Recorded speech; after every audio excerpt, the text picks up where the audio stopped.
vào game và map ra Prairie bắt đầu. Ở đây thì chỉ có hai cái điểm tái sinh đầu tiên, rồi sau đó nó có các cái điểm này, điểm chìm chúng ta phải chiến. Ai mà chiếm mà giữ được lâu hơn nữa, quân đội nào chiếm được giữ lâu hơn thì quân đội đó sẽ thắng. Đây rồi, cái này là súng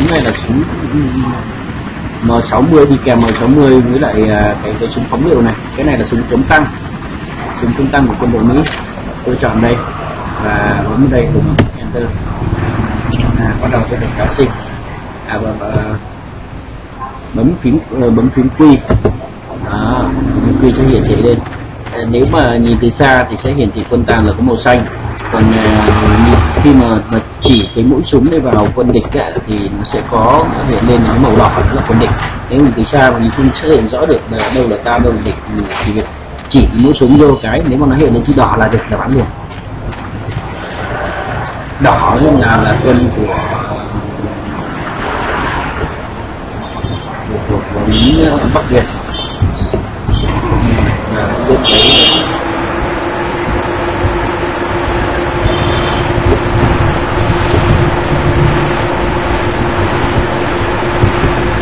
Trên cái thuyền này nó có nhiều vị trí, các bạn thấy không?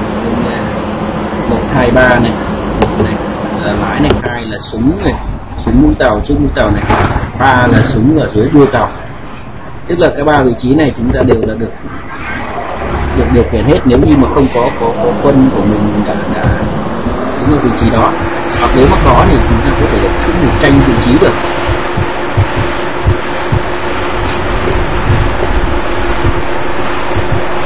Đó, chúng ta đây thì được rồi. Nhắc ra tự nhiên đấy, tự nhiên đây.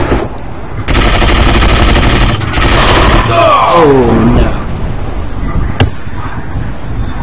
Rất là mạnh. Đó, các bạn thấy không? Bây giờ quân Bắc Việt đi theo từng nhóm một. Chúng ta đang ở, muốn xem rõ bản đồ thì ta chỉ có phím M để hiện rõ bản đồ lên, hiện rõ vị trí chúng ta là cái mũi đen đó, mũi tên màu đen. Đây, chúng ta đi theo bản đồ.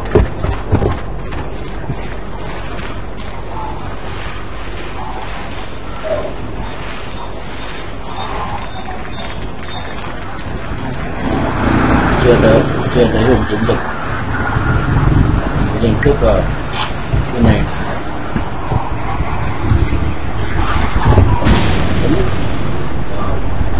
Đây là máy bay của quân Bắc Việt.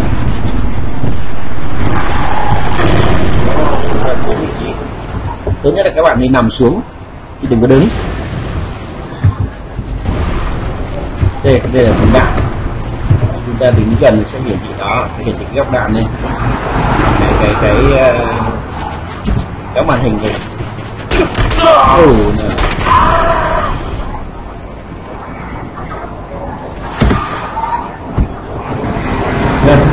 Ở đây là tôi cái máy bay lên để bắn từ trên cao xuống.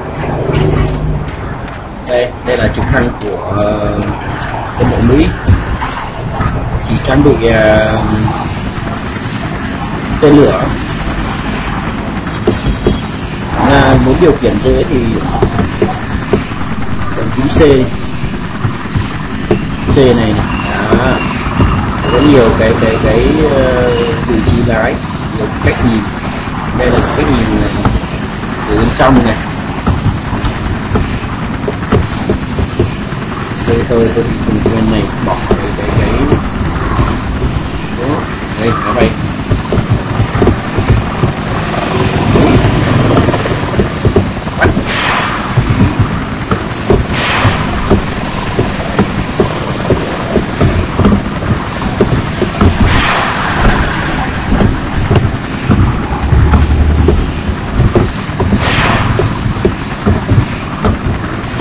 Nổ bấm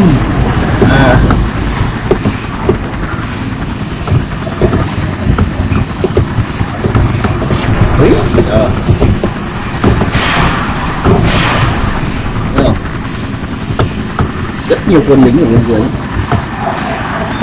Các bạn bay lên cao không thể nhìn thấy được gì hết. tôi hay thích chơi cái chiều chiếm cái vị trí chính.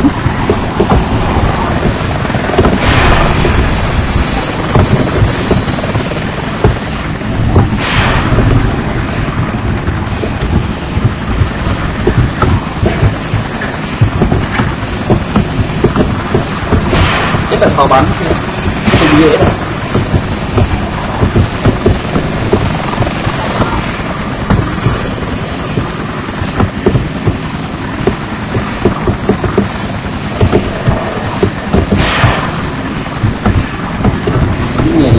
Không có đuổi.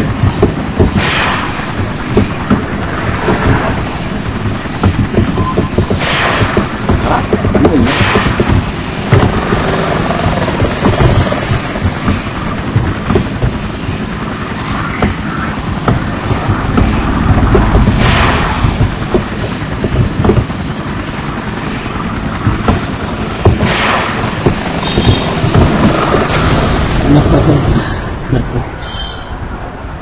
Rồi, chiếm.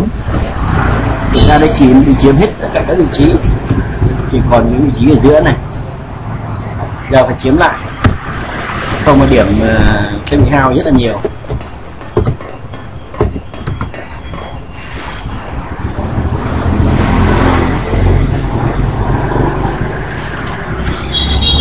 Chơi chế độ khó rất là khó.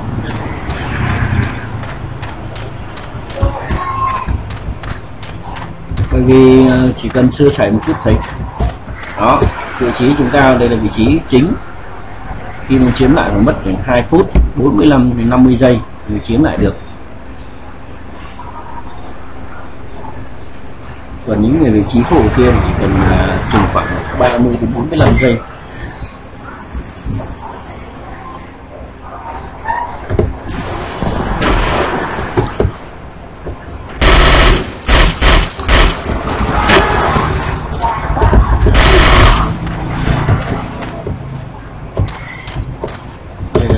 Dạng súng trường ngắm.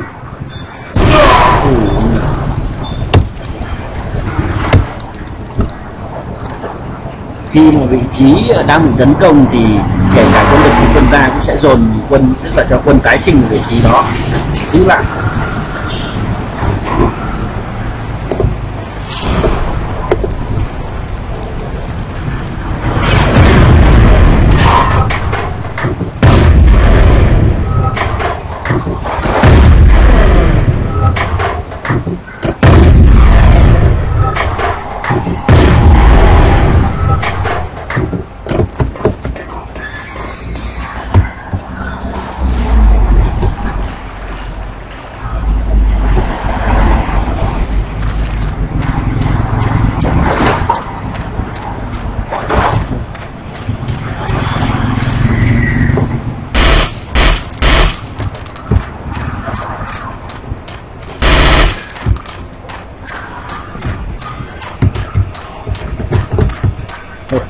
Chắc là bỏ vị trí này đi chiếm vị trí lẻ quân hồi sinh.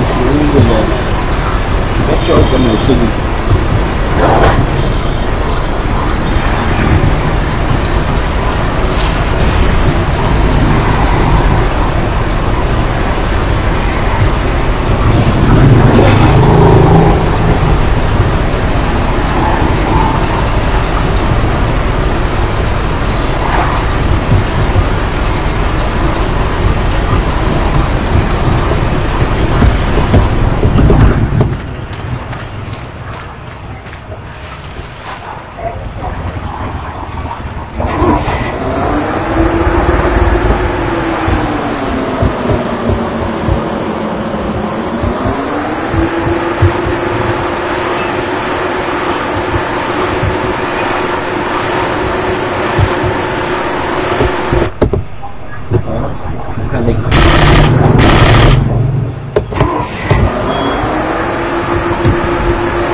rộng, ví dụ nhiều đường đi, thế nên là không được thường xuyên.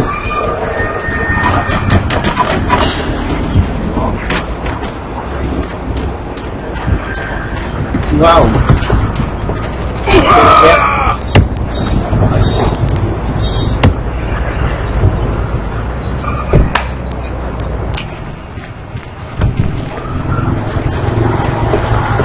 Follow me. You got it.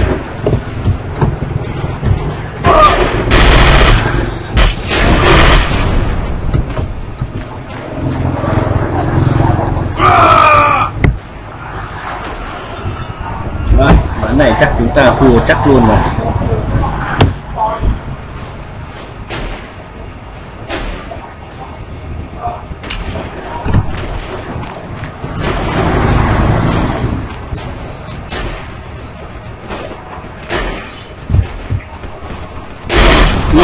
Bắn nhầm.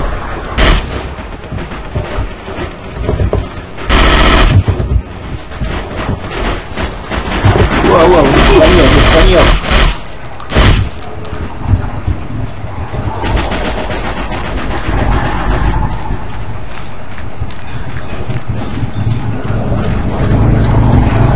Bắn máu.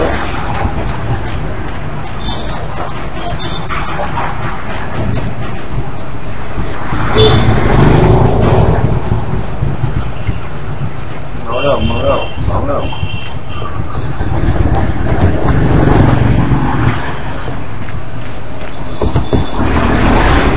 Cùng với dấu cộng này có hồi phục máu.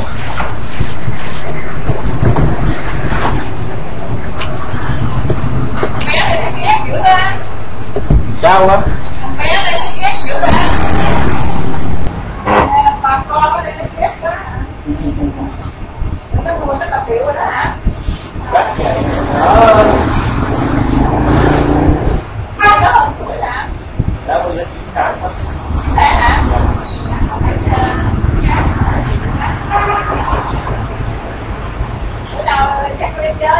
Vâng, bữa nào con kêu buổi trưa vào tối.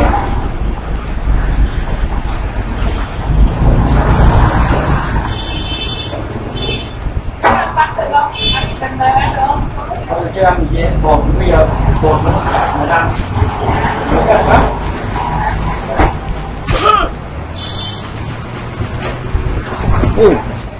Xin lỗi các bạn, vừa nãy đã bật chuyển.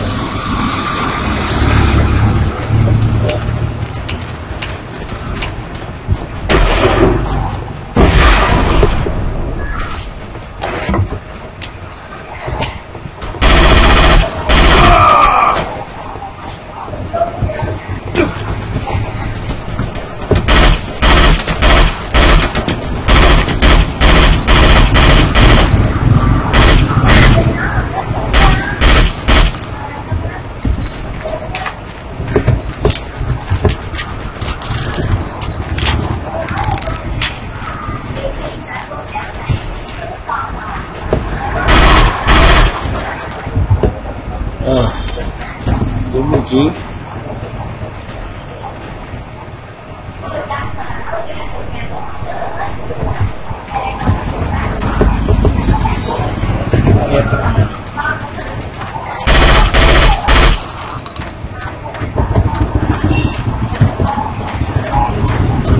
Hai cao như vậy không có bán.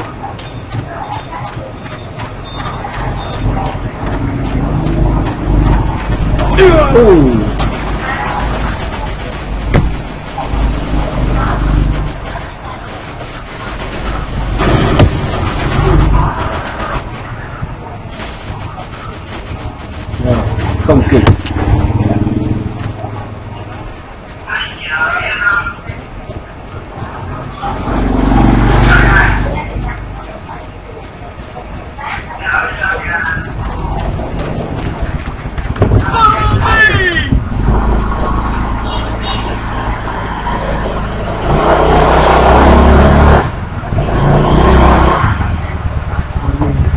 Nghe chứ.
Không biết là ở đâu.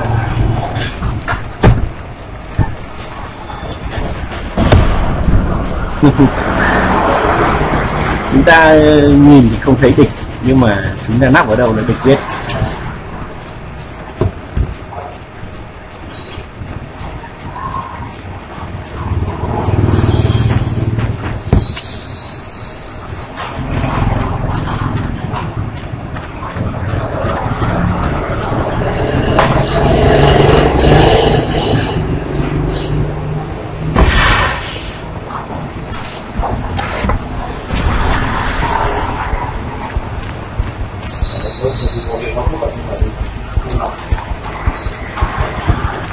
Thua, chúng ta đã thua.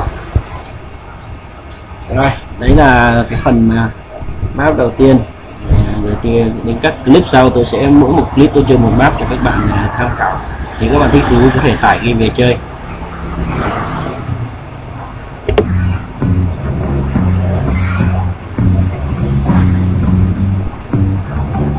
Rồi, cảm ơn các bạn đã quan tâm theo dõi.